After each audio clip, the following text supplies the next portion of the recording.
Estatuto da Criança e do Adolescente, Lei 8.069, artigos 15 a 26. Capítulo 2. Do direito à liberdade, ao respeito e à dignidade. Artigo 15. A criança e o adolescente têm direito à liberdade, ao respeito e à dignidade como pessoas humanas em processo de desenvolvimento e como sujeitos de direitos civis, humanos e sociais garantidos na Constituição e nas leis. Artigo 16. O direito à liberdade compreende os seguintes aspectos: 1. Vir e estar nos logradouros públicos e espaços comunitários, ressalvadas as restrições legais. 2. Opinião e expressão. 3. Crença e culto religioso. 4. Brincar, praticar esportes e divertir-se. 5. Participar da vida familiar e comunitária, sem discriminação. 6. Participar da vida política, na forma da lei. 7. Buscar refúgio, auxílio e orientação. Artigo 17.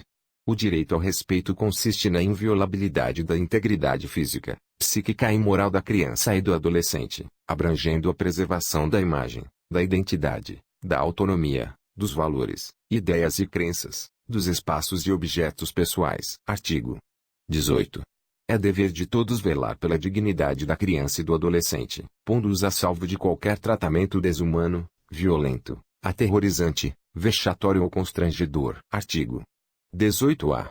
A criança e o adolescente têm o direito de ser educados e cuidados sem o uso de castigo físico ou de tratamento cruel ou degradante, como formas de correção, disciplina, educação ou qualquer outro pretexto, pelos pais, pelos integrantes da família ampliada, pelos responsáveis, pelos agentes públicos executores de medidas socioeducativas ou por qualquer pessoa encarregada de cuidar deles, tratá-los, educá-los ou protegê-los.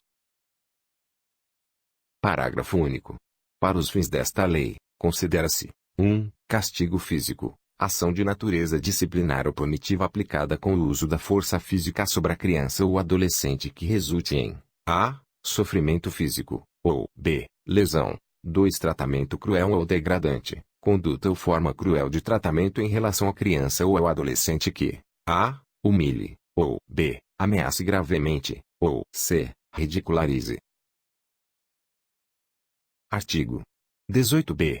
Os pais, os integrantes da família ampliada, os responsáveis, os agentes públicos executores de medidas socioeducativas ou qualquer pessoa encarregada de cuidar de crianças e de adolescentes, tratá-los, educá-los ou protegê-los que utilizarem castigo físico ou tratamento cruel ou degradante como formas de correção, disciplina, educação ou qualquer outro pretexto estarão sujeitos, sem prejuízo de outras sanções cabíveis, às seguintes medidas, que serão aplicadas de acordo com a gravidade do caso.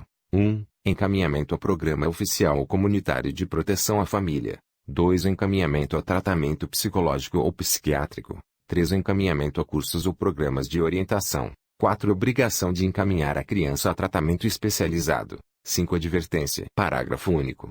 As medidas previstas neste artigo serão aplicadas pelo Conselho Tutelar, sem prejuízo de outras providências legais.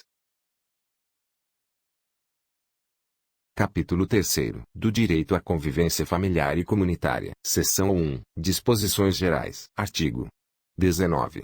É direito da criança e do adolescente ser criado e educado no seio de sua família e, excepcionalmente, em família substituta, assegurada a convivência familiar e comunitária, em ambiente que garanta seu desenvolvimento integral. Parágrafo 1º. Toda criança ou adolescente que estiver inserido em programa de acolhimento familiar ou institucional terá sua situação reavaliada, no máximo, a cada 3 meses, devendo a autoridade judiciária competente, com base em relatório elaborado por equipe interprofissional ou multidisciplinar, decidir de forma fundamentada pela possibilidade de reintegração familiar ou pela colocação em família substituta, em quaisquer das modalidades previstas no artigo 28 desta lei.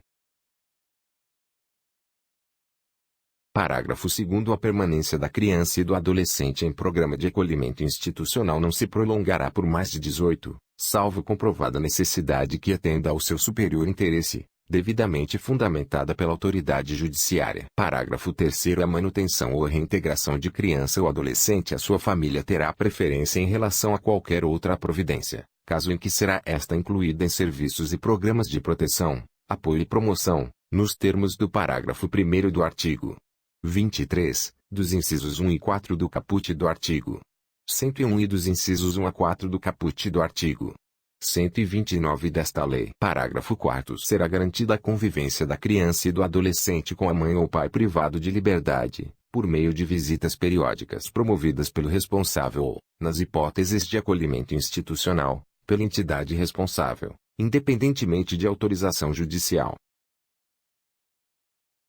Parágrafo 5º. Será garantida a convivência integral da criança com a mãe e adolescente que estiver em acolhimento institucional. Parágrafo 6º. A mãe adolescente será assistida por equipe especializada multidisciplinar. Artigo 19-A. A gestante ou mãe que manifeste interesse em entregar seu filho para adoção, antes ou logo após o nascimento, será encaminhada à Justiça da Infância e da Juventude. Parágrafo 1º. A gestante ou mãe será ouvida pela equipe interprofissional da Justiça da Infância e da Juventude, que apresentará relatório à autoridade judiciária, considerando inclusive os eventuais efeitos do estado gestacional e puerperal.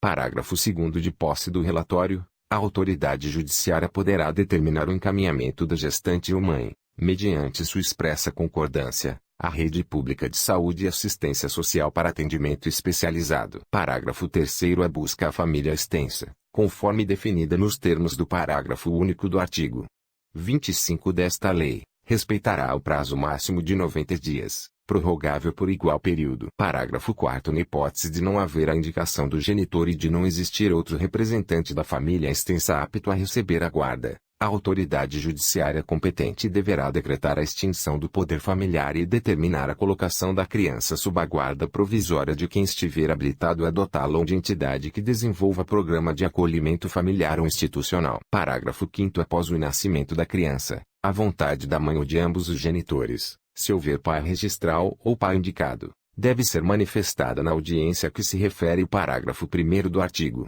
166 desta lei, garantido o sigilo sobre a entrega. Parágrafo 6º. Na hipótese de não comparecerem à audiência nem o genitor nem representante da família extensa para confirmar a intenção de exercer o poder familiar ou a guarda, a autoridade judiciária suspenderá o poder familiar da mãe, e a criança será colocada sob a guarda provisória de quem esteja habilitado a adotá-la. Parágrafo 7º. Os detentores da guarda possuem o prazo de 15 dias para propor ação de adoção, contado do dia seguinte à data do término do estágio de convivência. Parágrafo 8º. Na hipótese de desistência pelos genitores, manifestada em audiência ou perante a equipe interprofissional, da entrega da criança após o nascimento, a criança será mantida com os genitores, e será determinado pela Justiça da Infância e da Juventude o acompanhamento familiar pelo prazo de 180 dias.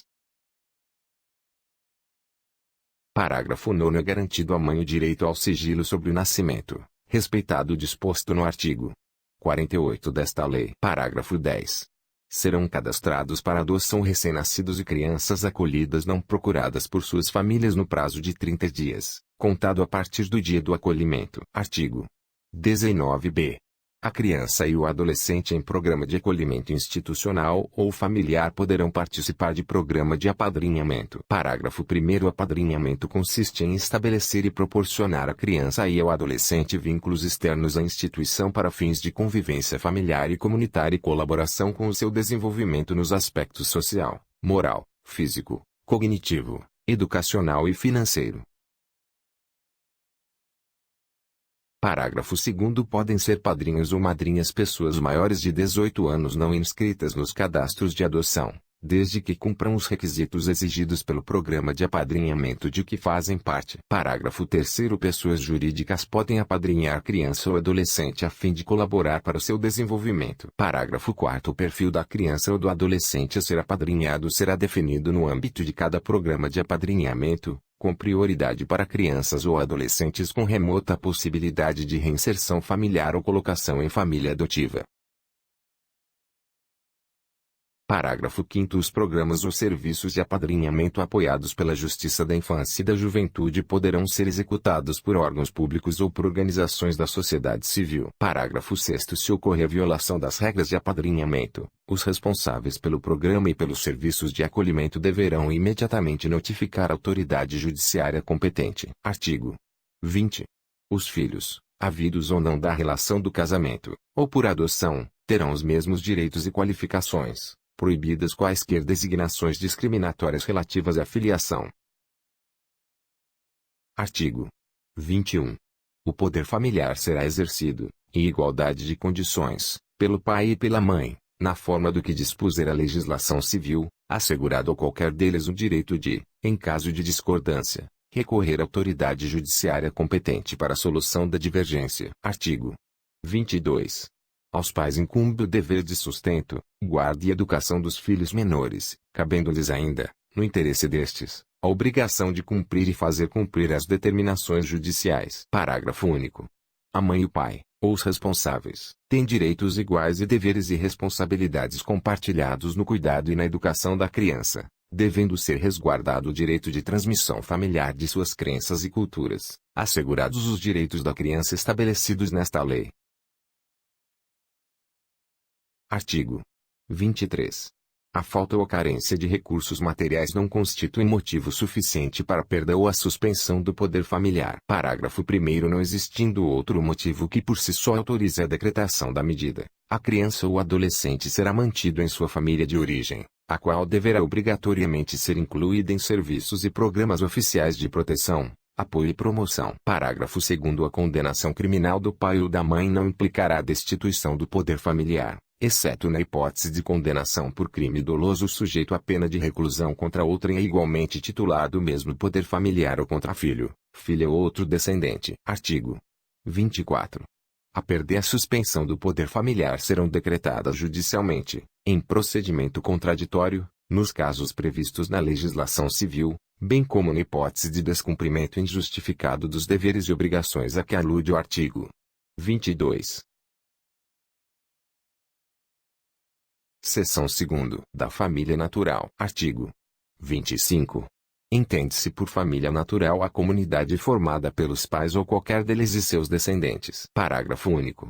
Entende-se por família extensão ampliada aquela que se estende para além da unidade pais e filhos ou da unidade do casal, formada por parentes próximos com os quais a criança ou adolescente convive e mantém vínculos de afinidade e afetividade. Artigo 26.